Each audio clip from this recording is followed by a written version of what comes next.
கர்த்தருடைய பரிசுத்த நாமத்திற்கு மகிமை உண்டாவதாக. எனக்கு அன்பான தேவனுடைய பிள்ளைகளே, கர்த்தர் ஒரு மிக அற்புதமான ஒரு சத்தியத்தை உங்களுக்கு இப்போ சொல்ல இருக்கிறார்.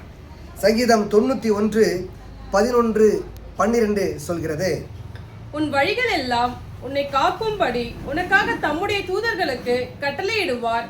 உன் பாதம் கல்லில் இடராத படிக்கு அவர்கள் உன்னை தங்கள் கைகளில் ஏந்தி கொண்டு போவார்கள். எனக்கு அன்பான தேவனுடைய பிள்ளைகளே, உங்களுடைய வாழ்க்கையில எல்லாவித சூழ்நிலையிலுமே ஆண்டவர் உங்களுக்காக தேவ தூதர்களை ஆண்டவர் அனுப்புகிறார். நீங்க எங்க போனாலும், எந்த மாதிரியான சூழ்நிலைக்குள்ள நீங்க சிக்கி கொண்டிருந்தாலும், அந்த இடத்துல தேவ தூதர்கள் உங்களை பாதுகாத்து கொண்டிருக்கிறார்கள். உங்கள் கால் கல்லிடாதபடிக்கு ஒவ்வொரு நாளும் கர்த்தர் தூதர்களுக்கு கட்டளையிட்டு உங்களுடைய பாதங்களை, உங்களை ஆண்டவர் மிக அற்புதமாக பாதுகாத்து கொண்டிருக்கிறார். அதனால் எதை பற்றி கவலைப்படாதீங்க. கர்த்தர் அவர் உங்களோடு கூடவே இருக்கிறார். மனுஷன் வேணா உங்களை மறந்துட்டு போயிடலாம், ஆனால் ஆண்டவர் ஒருபோதும் மறக்கவே மாட்டாருங்க. அவருடைய நினைவுகள் எப்பொழுதுமே உங்களை சுற்றியே இருக்கிறது.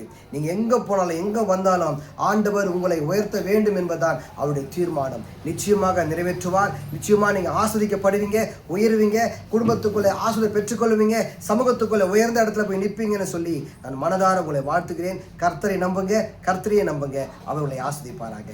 ஆமென்.